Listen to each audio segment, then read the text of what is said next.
en fait, il n'est pas facile de voir ses propres pensées. Parce qu'elles ne se montrent pas juste comme ça. Elles viennent surtout par surprise, par compulsion, par réflexe. Et tout ça, ça se traduit dans tes réactions. Si tu as une réaction et que tu prends note de cette action, alors tu peux juste voir qu'est-ce qui a fait la réaction. C'est la situation dans laquelle tu étais qui a créé une réaction, et cette réaction a été pensée. Donc, à ce moment-là, si tu vois tes réactions, tes tendances, tes envies, tes désirs, tes croyances, alors tu peux détecter les pensées qui sont derrière. Les schémas de pensée qui sont construits derrière ces réactions que tu as. Parce que tes réactions viennent systématiquement d'une mémoire qui fut engrangée et qui se réitère. Et quand elle se réitère, elle te crée l'émotion. Il y a une émotion qui se dégage de toi. Et des fois, tu te demandes même pourquoi tu te sens comme ça. Sans aucune raison, tout d'un coup, tu es triste, ou tout d'un coup, tu as du plaisir. En fait, c'est parce que les pensées sont dans la psyché de l'être humain comme une machine qui est déjà en roulement. Elle est déjà active. Elle n'est pas quelque chose que tu contrôles. C'est quelque chose qui se passe.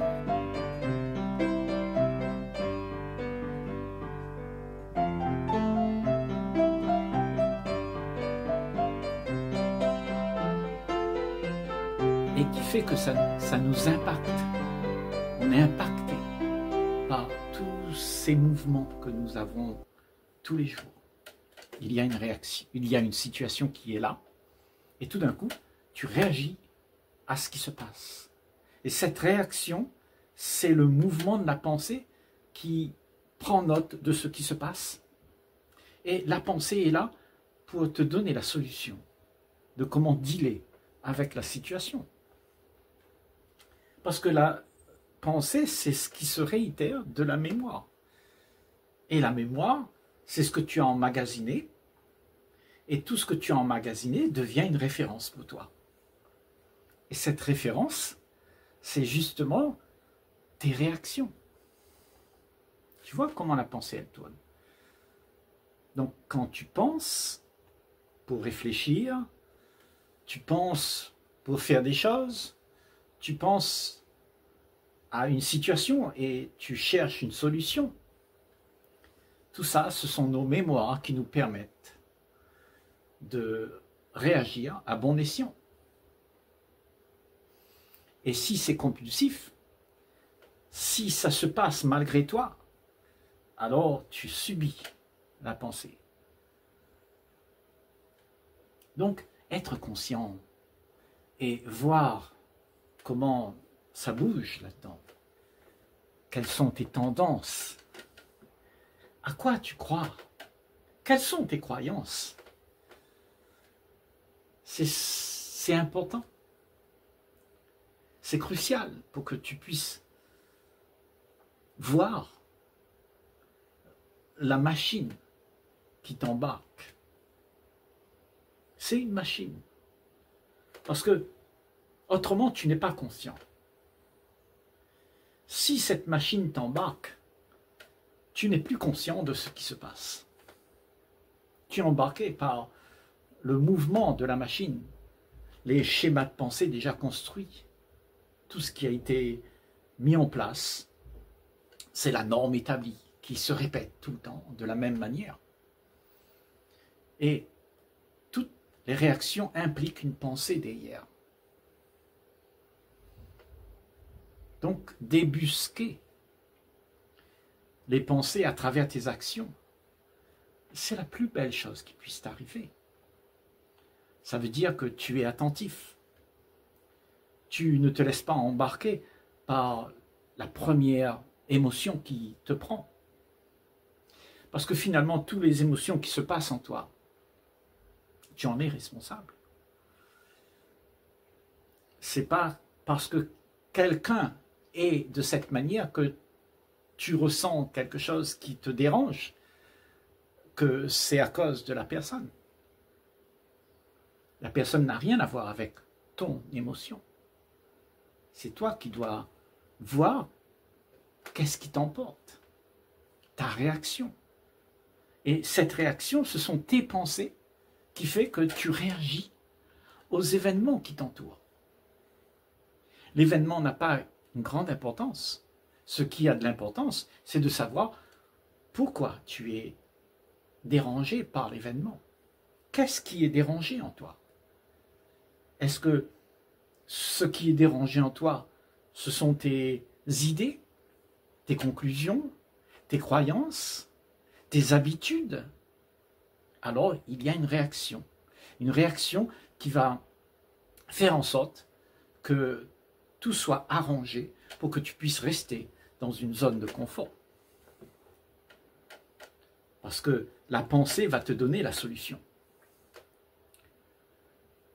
Quand tu vas penser à quelque chose qui doit être mieux, comme un désir, comme quelque chose que tu cours derrière, un gain qui puisse te donner un peu de réconfort, alors toute une machine se déclenche pour t'y emmener. On t'emmène voir comment faire pour mettre tout ça en place. Et tout ça, c'est le déroulement de la psyché qui est déjà programmée pour t'emmener là où tu auras un peu de réconfort dans ta zone où tu es tumultueux. C'est-à-dire ces réactions compulsives. La pensée va te donner le moyen d'y arriver pour que tu puisses prendre le gain et ainsi te sentir soulagé. Parce que tout ce que tu fais de manière compulsive fait des émotions. Et les émotions, tu ne sais pas quoi en faire. Avec ces émotions qui se pointent là, ben, tu trouves l'environnement qui t'a dérangé, tu essayes d'arranger l'environnement, tu essayes de contrôler les gens autour de toi pour qu'ils soient à ton goût, pour qu'ils ne t'impactent pas.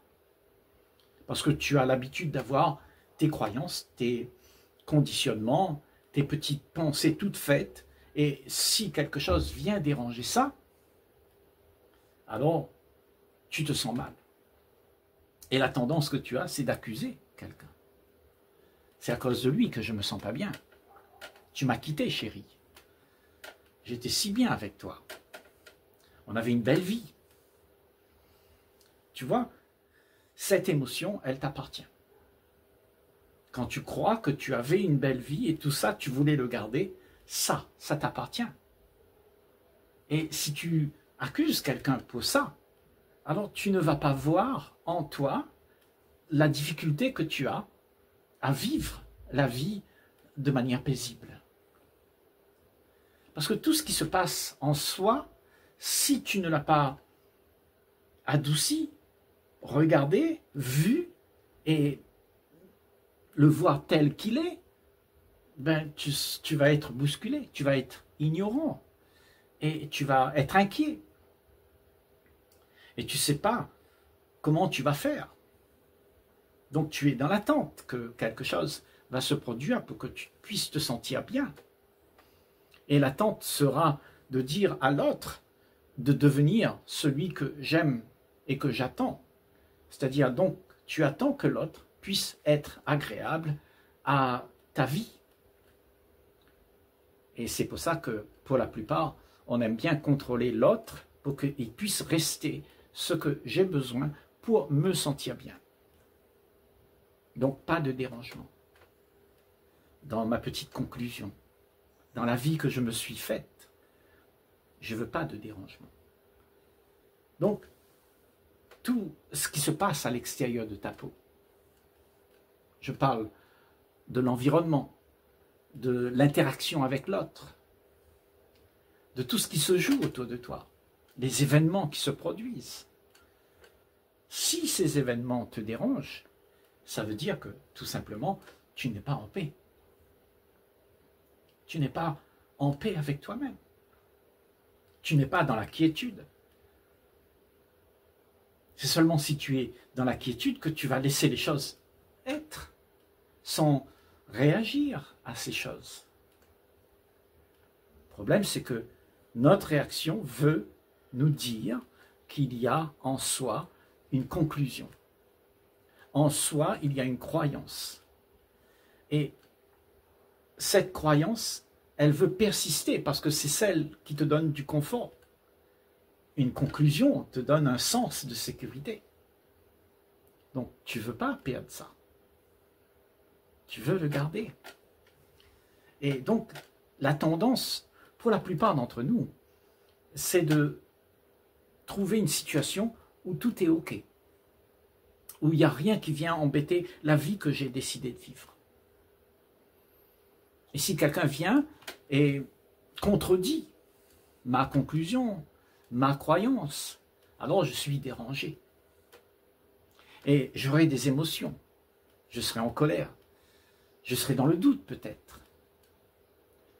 Et donc je vais accuser celui qui est venu me dire que ce que je vis a quelque chose qui ne va pas pour lui. Il n'est pas d'accord avec moi. Et moi, je voulais qu'il soit d'accord avec moi. Je ne veux pas que quelqu'un vienne me dire comment je dois vivre. Parce que ce sont mes conclusions. C'est pour ça que nous avons tous, tout un chacun, sur cette planète, des conflits. Parce que tout le monde croit savoir, tout le monde croit être dans sa conclusion et que sa conclusion doit être honorée. Mais ça ne se passe pas comme ça, puisqu'on est des milliards de personnes sur la planète et chacun a sa croyance, ses habitudes, ses train-train. Le fait de vouloir changer ça parce que ça dérange en moi ce que j'ai appris est un problème pour moi, pas pour l'autre. L'autre, il continue sa vie. Il vit sa vie. Et ça ne te regarde pas, ce qu'il fait. Peu importe s'il est gentil ou méchant, s'il t'a fait du mal, du bien, ou tout ça. C'est l'autre, c'est sa vie. Mais ta vie à toi, c'est de ne pas être dérangé avec tout ça. Ta vie à toi, c'est de ne pas être bousculé par ce qui arrive à toi. Et quand tu n'es pas bousculé, c'est parce que tu ne réagis pas à l'événement qui se produit. Tu laisses être. C'est OK. Il m'a dit quelque chose qui m'a chahuté un peu. Mais c'est son truc. Et moi, je reprends mes esprits et je reste en paix. Je ne vais pas entrer dans tout un argument parce que c'est comme ça que ça se passe en général. On veut rentrer dans l'argument pour pouvoir dire à l'autre que moi, j'ai besoin que tu sois comme ça, comme ça, comme ça. Autrement, ça ne va pas. Autrement, divorce. Autrement, on ne se cause plus. Autrement, on se fâche. Parce que on veut l'ami. On veut celui qui soit celui qui nous caresse dans le sens du poil. Jamais celui qui vient dans le sens inverse du poil va te donner de la paix. Donc, ni l'un ni l'autre est à prévoir. Parce que tu seras dépendant de ce que quelqu'un vit et pas de ce que tu vis. Ce que tu vis sera sujette à ce que l'autre fait, ce que l'autre donne, ce que l'autre propose. Donc tu es dans la dépendance. Et quelqu'un qui est dans la dépendance, il n'est pas libre. Il compte sur son partenaire, sur quelqu'un qui puisse le donner sa zone de confort. Ses émotions doivent s'arrêter. Donc il faut que l'environnement soit au goût de ce que je veux. La vie soit comme elle devrait être pour que je puisse être content. Mais ça ne se passe pas comme ça. Toujours la vie est dérangée. Toujours. Et ce n'est pas un problème. Le problème, c'est toi. Est-ce que tu peux être en paix? et accepter tout ce qui se passe sans réagir. Parce que juste ta réaction crée un chamboulement dans ta psyché. Et c'est un chamboulement synergétique. Ça ne s'arrête pas. Ça passe d'une pensée à l'autre, du coq à l'âne. Tu ne cesses jamais d'être agité par tout ce qui se passe. C'est comme ça, la plupart d'entre nous, on vit nos vies en étant agités avec ce qui se passe. Et on essaye de tout faire pour faire en sorte que les choses ne débordent pas. Et ça fatigue l'esprit. Parce que l'esprit, il est occupé tout le temps à faire valoir ses conclusions, à faire valoir tout ce que j'ai acquis.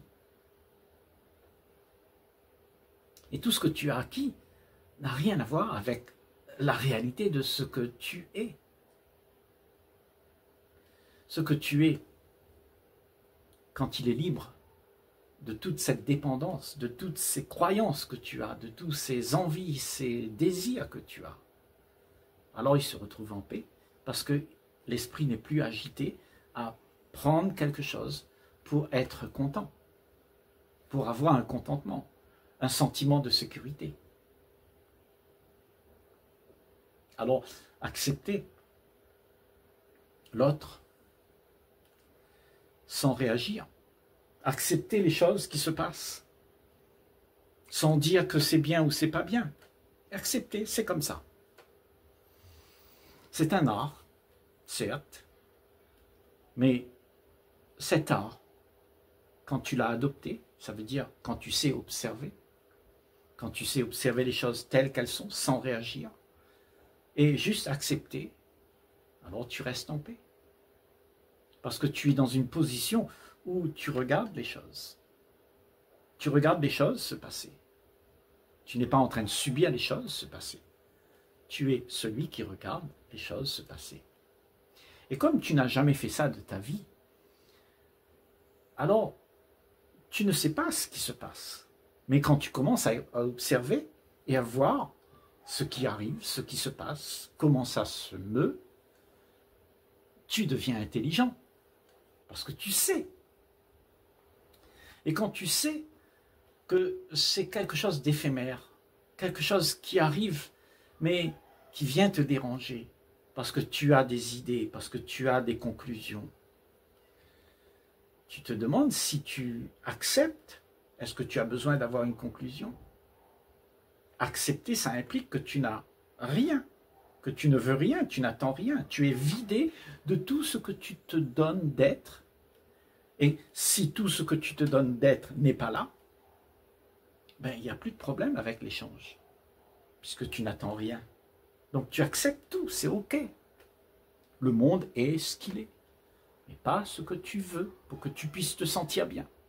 Ce sentiment de bien-être est une illusion, parce que c'est ce que tu veux être pour te faire valoir. Dans ton petit monde où tu t'es fabriqué une vie, cette vie que tu as, c'est une illusion. Et l'illusion, elle sera toujours dérangée, parce que c'est une illusion, parce que ça n'existe pas, parce que c'est quelque chose que tu construis et qui meurt d'instant en instant, et tu ne peux pas le tenir. C'est un château de cartes qui s'effrite tout le temps, qui tombe en lambeaux, et que tu dois toujours arranger. Tu vas toujours trouver quelque chose qui va te sortir de ton carcan, de ton activité fébrile qui tout le temps répète pour pouvoir faire exister la vie que tu aimerais avoir, la vie que tu voudrais faire en sorte que tu restes dans l'harmonie de tout ce que tu as acquis. Tu as tes addictions, ta petite vie, ma femme, mes enfants, et normalement tout doit bien se passer. Donc tu es dépendant de tout ça, et tu as peur que tout ça s'en aille, donc tu fais tout pour garder tout ça, parce que tout ça, ça va en lambeaux. ça s'effrite, que tu aimes ou pas. Il n'y a rien qui est stable.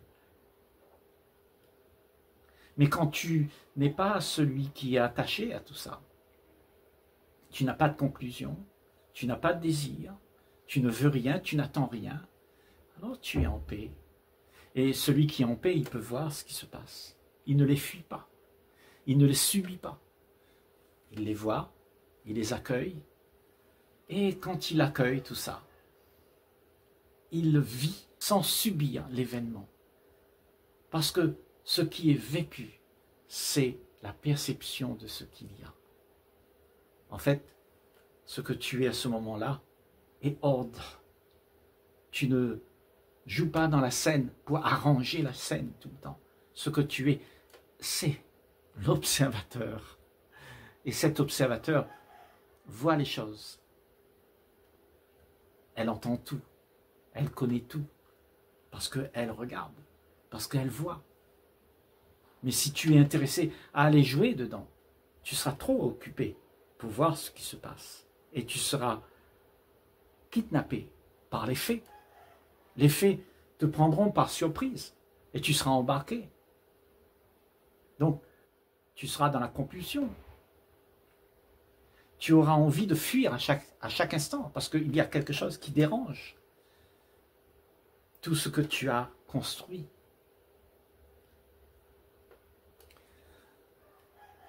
C'est bien de ne rien construire. Je crois que si tu acceptes de vivre ce qu'il y a, sans rien vouloir d'autre pour que tu puisses être content dans ta zone de confort. Il n'y a pas de zone de confort. La zone de confort, c'est un endroit pour fuir tes peurs. La peur de te retrouver face à toi-même. Donc tu as besoin de cette zone de confort, ces addictions, ces dépendances, ces attachements. Parce que tu as peur d'être face à toi-même. Donc tu as besoin de quelque chose qui te distrait tout le temps. C'est pour ça que pour la plupart d'entre nous, on vit dans la névrose de toujours avoir quelque chose pour nous soulager. Quelqu'un qui nous accompagne. Une béquille qui nous fait marcher. Parce que on croit qu'on est malade. Et en fait, la réalité, c'est que tu es totalement capable de vivre cette vie sans que tu aies besoin de rien. Sans que tu aies besoin de quelque chose qui te réconforte. Parce que tu es en paix. Et c'est la paix qui fait que tu es capable d'être ce que tu es. Et non ce que tu aimerais être.